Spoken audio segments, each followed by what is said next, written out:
بسم الله الرحمن الرحيم. الحمد لله الذي بنعمته تتم الصالحات. أشهد أن لا إله إلا الله وحده ربي لا شريك له، وأشهد أن محمدا عبده ورسوله الذي لا نبي بعده.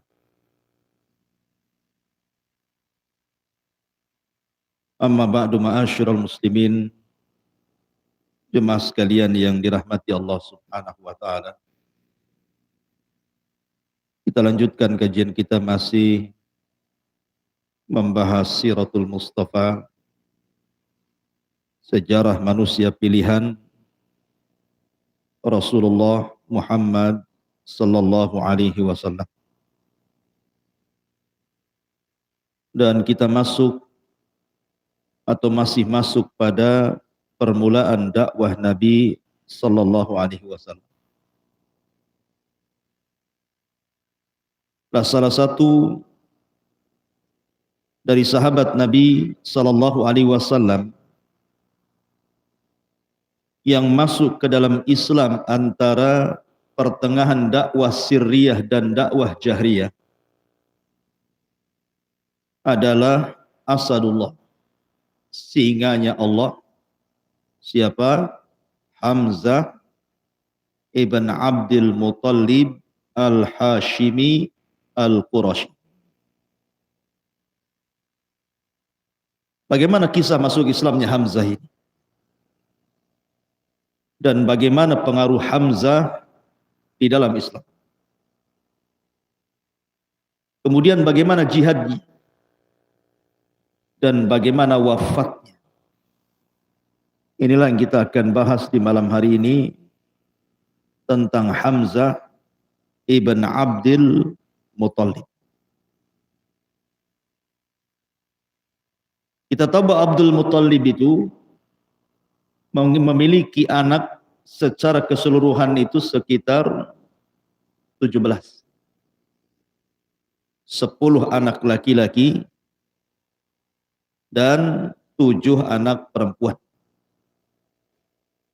Dan mereka adalah paman-paman dan bibi-bibi Nabi sallallahu alaihi wasallam. Ada sebagian mereka yang meninggal sebelum Nabi diutus menjadi Nabi dan Rasul. Ada juga yang paman-paman Rasul itu masih hidup sampai diangkatnya beliau menjadi Nabi dan Rasul, baik dari paman ataupun dari bibi. Tetapi dari paman-paman Nabi sallallahu alaihi wasallam yang 10 dari keturunan Abdul Muttalib itu, yang hidup sampai diangkatnya Nabi menjadi Nabi dan Rasul 4 orang. 2 mukmin dan 2 kafir. Adapun yang mukmin, Hamzah yang kita akan bahas, dan yang kedua Abbas ibn Abdul Muttalib. Adapun yang kafir dibagi 2. Kafir yang memusuhi Rasul, Abu Lahab, dan kafir yang tidak memusuhi Rasul, bahkan cenderung membela dakwah Rasul, Abu Thalib. Inilah paman-paman Nabi sallallahu alaihi wasallam yang hidup sampai diangkatnya beliau menjadi Nabi dan Rasul. Ma'asyiral muslimin yang dimuliakan Allah Subhanahu wa taala, siapa Hamzah itu? Hamzah adalah Hamzah ibn Abdul Muttalib ibn Hashim ibn Abdi Manaf, dan turunannya sampai kepada Adnan, dan begitu seterusnya. Sebenarnya Hamzah ini bukan hanya sekedar paman Nabi sallallahu alaihi wasallam, tetapi dia juga adalah saudara sepersusuan Nabi. Jadi satu sisi saudara sepersusuan, tapi sisi lain Hamzah ini adalah paman Nabi dan sama-sama yatim. Makanya kemudian disusukan di satu wanita sehingga menjadi anak susuan dengan Nabi Shallallahu Alaihi Wasallam. Sama-sama disusukan kepada seorang wanita yang bernama Tuwaibah. Tuwaibah ini dulunya budaknya Abu Lahab. Ketika Rasul lahir dimerdekakan. Lah Tuwaibah inilah yang kemudian mengangkat anak susuan diantaranya Hamzah. Kemudian Abu Salamah. Kemudian Nabi Shallallahu Alaihi Wasallam. Ini jadi saudara sesusuan semua. Adapun kehidupan di zaman jahiliyah, jadi Hamzah ini orang awam, dia nggak peduli dengan orang-orang Quraisy. Jadi dia hanya berburu saja, dia suka berburu gitu saja orang. Jadi setiap hari dia latihan memanah, latihan berkuda, latihan menombak, dan suka berburu. Anehnya yang diburu itu bukan seperti kita berburu.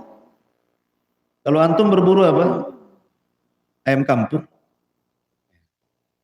Kalau Hamzah ini buruannya adalah asad, singa yang diburu. Berburu singa. Makanya dia selalu menggunakan mantel dari kulit singa. Karena yang diburunya adalah singa. Wajar kalau kemudian gelarnya disebut Asadullah. Asadullah itu artinya singanya Allah dan singanya Rasulullah Sallallahu Alaihi Wasallam. Jadi bagaimana masuk Islamnya Hamzah ibn Abdul Muttalib? Begini ceritanya. Ketika Nabi Sallallahu Alaihi Wasallam pada tahun ke-6 setelah diangkatnya beliau menjadi Nabi dan sudah punya markas di Daril Arqam ibn Abi Arqam. Jadi Hamzah ini suatu ketika berburu dan Nabi Shallallahu Alaihi Wasallam ketika itu pergi ke Bukit Safa. Tiba-tiba di perjalanan ke Bukit Safa datang Abu Jahal, Fir'aun Yaumati. Tiba-tiba mendekati Nabi Shallallahu Alaihi Wasallam, dicaci maki Rasul Shallallahu Alaihi Wasallam dengan kata-kata yang kasar sekali. Tapi Nabi Shallallahu Alaihi Wasallam diam saja. Dan Nabi Shallallahu Alaihi Wasallam tentu memberikan contoh terbaik. Rasul diam, karena tahu bahwa kalau dilayani percuma. Melayani Abu Jahal. Lah ketika Nabi Shallallahu Alaihi Wasallam dicaci maki, rupanya di situ ada budaknya Abdullah ibn Jad'an. Mendengar, menyaksikan bagaimana Abu Jahal itu maki-maki Nabi. Hamzah ini baru pulang dari perburuan, berjumpa pula dengan budaknya Abdullah ibn Jad'an. Kata budaknya Abdullah ibn Jad'an, diceritakan, ya Hamzah ponakanmu si Muhammad itu tadi aku melihat dicaci maki oleh si Abu Jahal dengan makian yang kasar sekali. Oh, hitam dia, naik darahnya. Padahal Hamzah ketika itu masih musyrik, belum masuk Islam ya. Maka dicarinya Abu Jahal ini. Rupanya Abu Jahal ketika itu berada di sekitar Ka'bah bersama orang-orang kafir Quraisy di situ. Tidak pikir panjang ikhwatu fiddin, datang saja Hamzah kepada Abu Jahal, langsung memukulkan busurnya ke kepala Abu Jahal sehingga darah mengalir dari kepalanya. Tidak ada bicara, tidak ada basa-basi. Datang, ambil busur, tepuk gitu kepalanya Abu Jahal itu. Kemudian Hamzah tiba-tiba mengatakan, kenapa engkau mencaci maki keponakanmu? Maksudnya Nabi Shallallahu Alaihi Wasallam, wa ana ala dini, sementara saya berada di atas agamanya, padahal belum masuk Islam. Ya, karena ingin membela siapa? Ponaannya kan itu.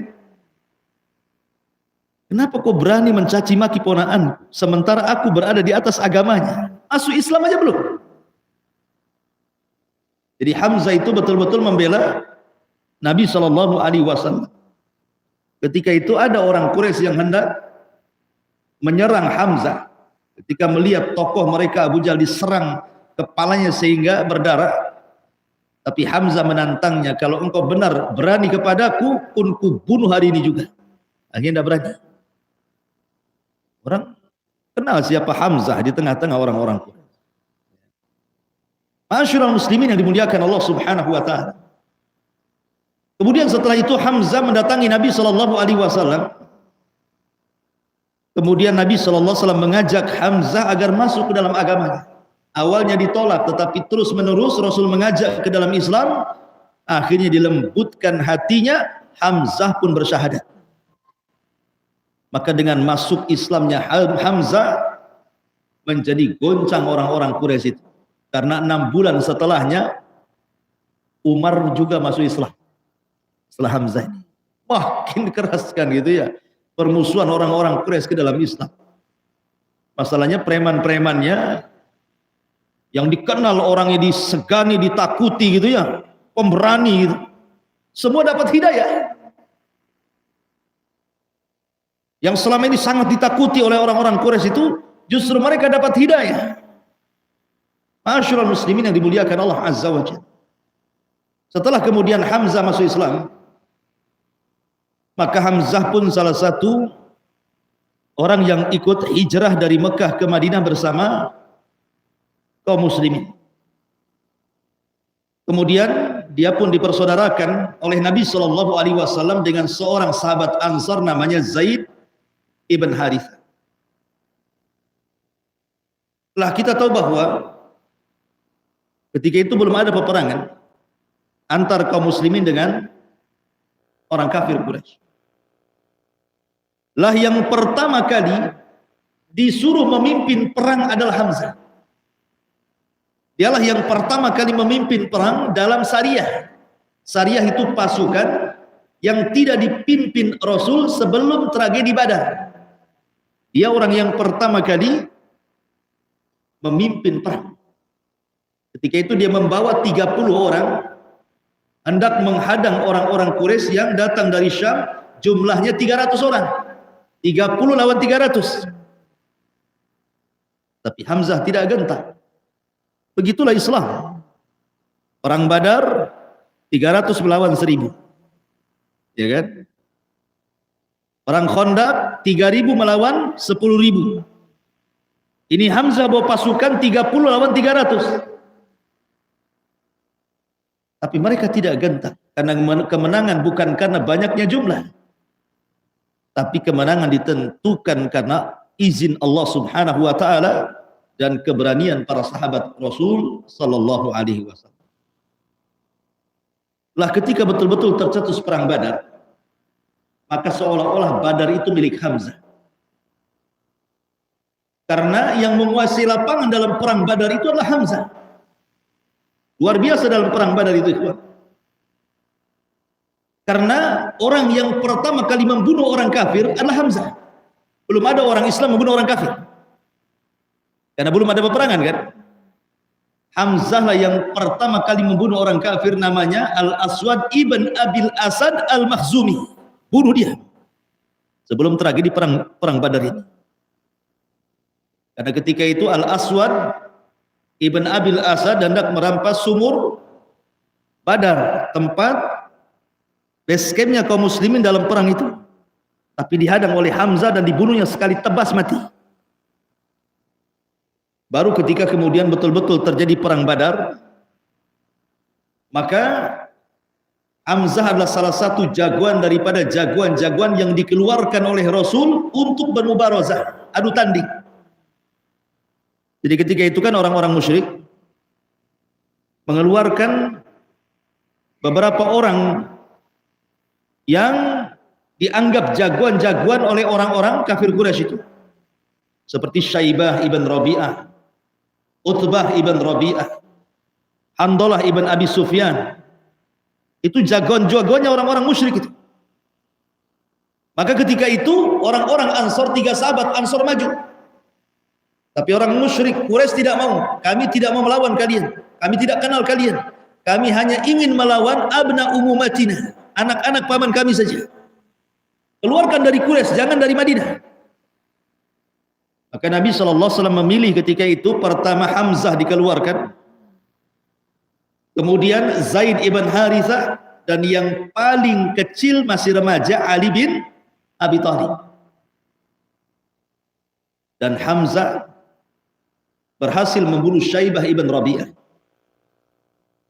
Kemudian Ali radhiyallahu an juga sama berhasil membunuh lawan musuhnya, termasuk juga Zaid ibn Harithah. Artinya dalam mubarazah kaum muslimin sudah dimenangkan. Karena minimalnya ketika para jagoan ini dikalahkan itu sudah membuat ciut pasukan. Maka ketika betul-betul terjadi perang Badar, maka seolah-olah Badar itu milik Hamzah.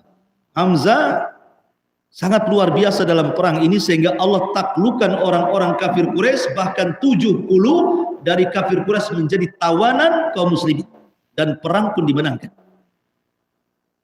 Sehingga dendamnya kepada Hamzah orang-orang Quraisy luar biasa. Ada yang mengatakan Zubair ibn Mut'im punya budak namanya Wahsy. Ada yang mengatakan bahwa Wahsy itu budaknya Hindun, istri daripada Abi Sufyan. Wallahu a'lam, yang jelas bahwa apakah Zubair bin Mut'im ataukah Hindun, sama-sama keluarganya terbunuh dalam perang Badar oleh Hamzah.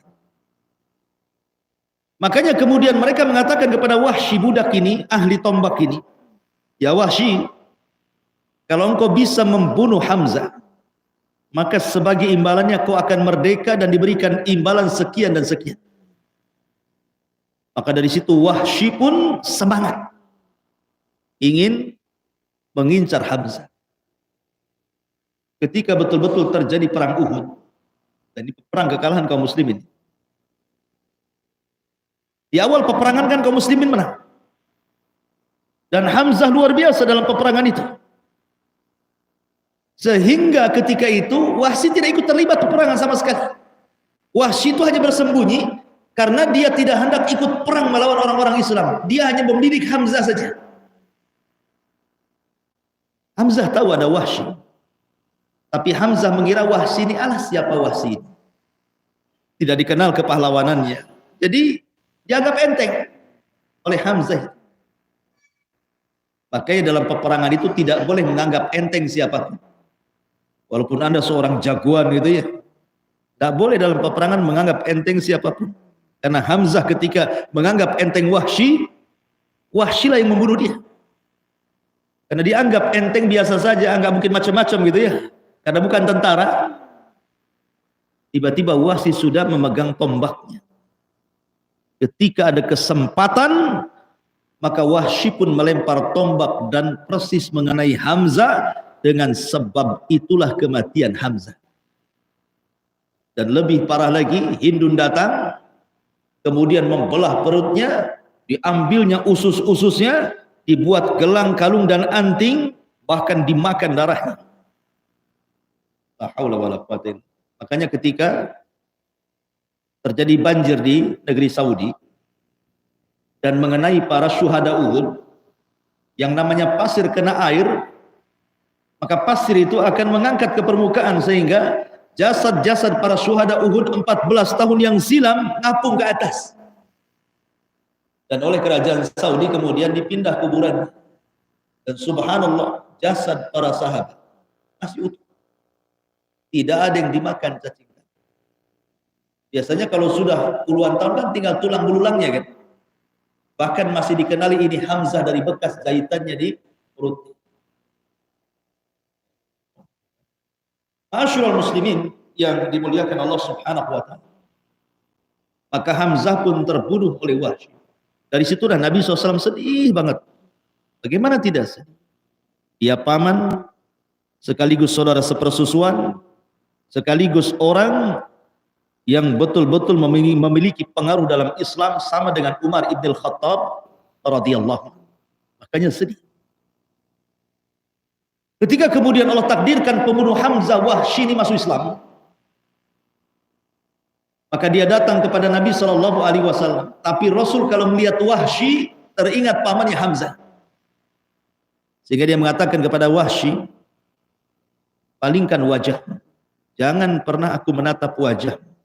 Makanya Wahsy itu kalau hadir di majelis taklim Nabi itu paling belakang duduknya, balik tiang, supaya Nabi tidak lihat. Ya, kenapa?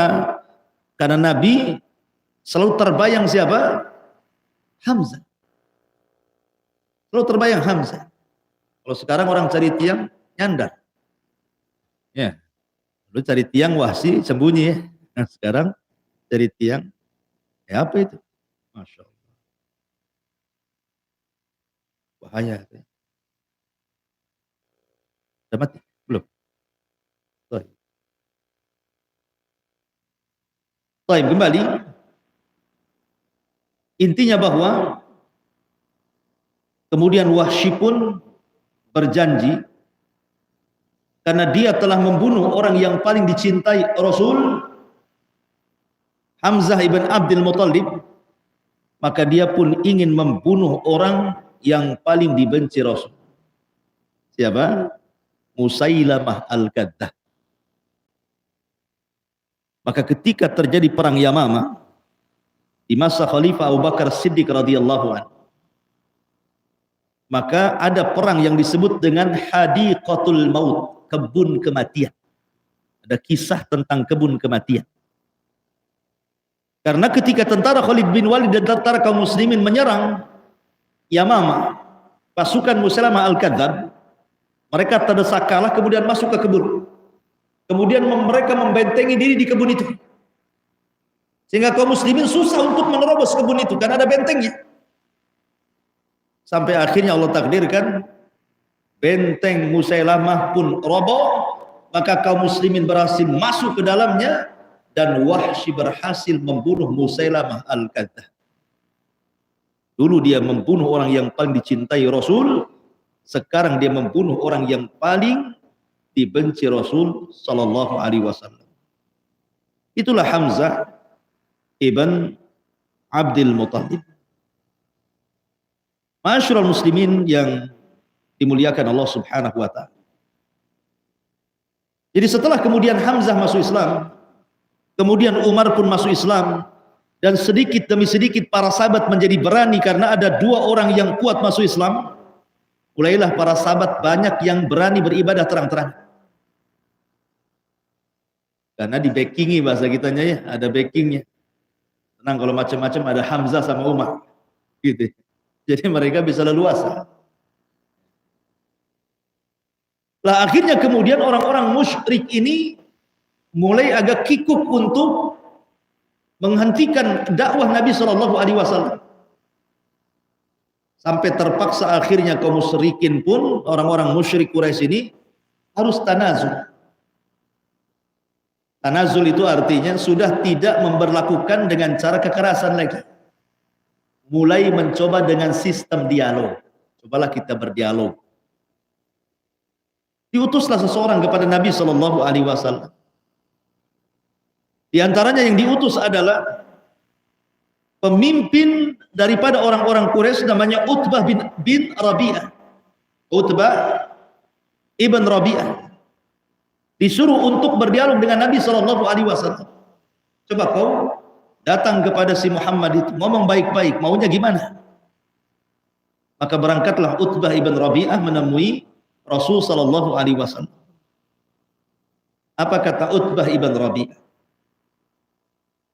Dia mengatakan, ya Muhammad, in kunta turidu malan, kalau engkau ingin harta banyak, jama'na min amwalina takun aghnan nas, maka kami akan kumpulkan harta-harta kami dan engkau menjadi orang yang paling kaya di tengah-tengah orang Quraisy. Kemudian kata Utbah, wa in kunta turidu malikan malaknaka iyana, Tapi kalau engkau ingin menjadi penguasa, ingin menjadi raja, maka kami akan jadikan engkau pemimpin kami dan raja kami. Asal berhenti dari dakwahmu, gabung dengan kami. Wa in kunta turidu nisaan jawaznak bi ajmali fatati Quraisy. Kalau memang engkau ingin seorang wanita, kami akan carikan wanita tercantik dari wanita-wanita Quraisy, kami nikahkan dia dengan kamu. Wa in kunta majnunan allajna. Kalau engkau memang gila, kami carikan tabibnya, kami obati. Silakan. Mau milih mana? Kalau dai zaman sekarang ditawari kayak gitu, oke lah. Mana rumahnya? Mana hartanya? Jadi saya jadi dai lah. Gitu. Jadi pengusaha saja lah. Mental Rasul bukan mental kerupuk kayak kita. Mental baja. Nabi SAW tidak menggubris tawaran-tawaran itu. Sampai Utbah ibn Rabi'ah ngomong terus. Sampai akhirnya berhenti sendiri. Ketika Utbah ini berhenti, maka Nabi SAW mengatakan, ya Utbah, kau dari tadi bicara, aku dengar. Sekarang gantian kita bicara. Maka Nabi SAW setelah mendapatkan izin untuk bicara, Rasul tidak bicara dengan retorika pembicaraan yang dilakukan seperti Utbah bin Rabi'ah, tidak. Dia langsung membaca Quran. Itulah Rasul. Rasul tidak banyak ngomong, langsung membaca Al-Quran. Kata Nabi, ya Aba Al-Walid, fasma minni, dengarkan kata-kata. Kemudian Rasul mengatakan, Bismillahirrahmanirrahim. Hamim. Tanzilun minarrahmanirrahim. Kitabun fussilat ayatuhu Qur'anan Arabiyan liqaumin ya'lamun. Basyiran wa nadhiran fa'arada aktsaruhum fahum la yasma'un. Wa qalu qulubuna fi akinnatin mimma tad'una ilaihi wa fi adhanina waqrun wa min bainina wa bainika hijabun fa'mal innana 'amilun. Hamim, Quran ini diturunkan dari Tuhan yang Maha Pengasih, Maha Penyayang. Kitab yang ayat-ayatnya dijelaskan, bacaannya dalam bahasa Arab, untuk kaum yang mengetahui, yang membawa berita gembira dan peringatan. Tetapi kebanyakan mereka berpaling darinya serta tidak mendengarkan, dan mereka berkata, hati kami sudah tertutup dari apa yang engkau serukan kepada kami, dan telinga kami sudah tersumbat, dan di antara kami dan engkau ada dinding. Karena itulah lakukanlah sesuai kehendakmu, sesungguhnya kami akan melakukan sesuai dengan kehendak. Ketika Rasul membacakan ayat ini, hasbuka ya Muhammad, hasbuk, cukup. Dalam riwayat yang lain, Nabi SAW membaca, fa in a'radu fakul anzartukum sa'iqatan misla sa'iqati 'adi wa samud. Kalau mereka orang-orang kafir Quraisy itu berpaling dari dakwahku, nanti akan datang kepada mereka halilintar yang pernah halilintar itu menghancurkan kaum 'Ad dan kaum Samud. Mendengar kehancuran kaum 'Ad dan Samud, ketakutan Utbah ini. Hasbuka ya Muhammad, cukup wahai Muhammad. Dan dia tahu bahwa Nabi ini kalau berdoa mustajab. Nah, dari sini Utbah terpengaruh dengan bacaan Quran yang dibaca Nabi. Sehingga ketika dia pulang kepada kaumnya menunggu-nunggu kabar. Macam mana keputusanmu dengan dia? Apa-apa, kira-kira apa-apa? Tetapi mereka mengatakan, ya Utbah, aku lihat wajahmu berbeda ketika engkau pulang dan ketika engkau berangkat. Ada apa dengan kamu, katanya? Kau tersihir dengan si Muhammad ya? Tiba-tiba Utbah ini justru malah kemudian membela Nabi Shallallahu Alaihi Wasallam. Maksudnya, gimana aku mau menyalahkan dia? Sementara kata-katanya maksudnya Al-Quran yang dibaca, itu memang kata-kata yang luar biasa, yang tidak dimiliki siapapun. Setiap kami mendengar kata-katanya menjadi nikmat, menjadi lezat. Dan kami menambah mendorong untuk semakin mendengar. Maka orang-orang Quraisy mengatakan, anta masyhur, kau sudah disihir sama si Muhammad. Dibilang disihir gitu. Akhirnya ma'asyiral muslimin, diutus lagi orang lain untuk berdialog dengan Nabi Shallallahu Alaihi Wasallam. Datanglah orang ini kepada Rasul dan mengatakan, sudah gini saja, bagaimana kalau kita berdemokrasi sajalah? Kau coba dulu sembah Tuhan kami setahun, nanti tahun depan kami sembah Tuhanmu setahun juga. Kalau cocok, kau yang ikut agama kami atau kami yang ikut agama kalian. Demokrasi kan gitu ya. Maka Nabi SAW terdiam sampai turun ayat qul ya ayyuhal kafirun la a'budu ma ta'budun. Orang-orang kafir, tidak mungkin saya sembah sembahan kalian sebagaimana kalian tidak mungkin juga menyembah Tuhan yang saya sembah. Di ujung ayat lakum dinukum waliyad. Jadi mereka berusaha untuk tanazul, berdialog dengan Nabi SAW, tapi tidak bisa juga. Akhirnya kemudian mereka pun kembali melakukan kekerasan kepada kaum muslimin. Dari situlah maka banyak kemudian sahabat yang terkena kekerasan, terutama budak-budak yang masuk Islam, seperti Bilal, Khobab ibn Rabah, ya Zunairah, dan beberapa budak lainnya mendapatkan kekerasan yang hebat dari orang-orang kafir Quraisy, sehingga Abu Bakar harus datang memerdekakan mereka semuanya, menyelamatkan nyawa mereka demi agama. Akhirnya kemudian belakangan karena sudah tidak tahan, Nabi pun memerintahkan mereka untuk hijrah pertama kali kemana? Ke Habasyah. Berangkatlah kaum muslim, termasuk juga Hamzah. Dan yang pertama keluarga yang hijrah ke Habasyah siapa? Keluarga Nabi, Ruqayyah dan suaminya Utsman ibn Affan radhiyallahu. Wallahu a'lam bishawab. Ikhwatu fillah, muliakan Allah Subhanahu wa taala. Afwan tidak sampai habis. Hanya adalah pokoknya kesibukan. Mungkin saya kajian cukup sampai di sini. Insyaallah mungkin kita lanjutkan di minggu depan. Saya juga minta maaf untuk kajian pagi, memang kondisi kesehatan masih menurun gitu ya. Kalau pagi datang pula dinginnya ya.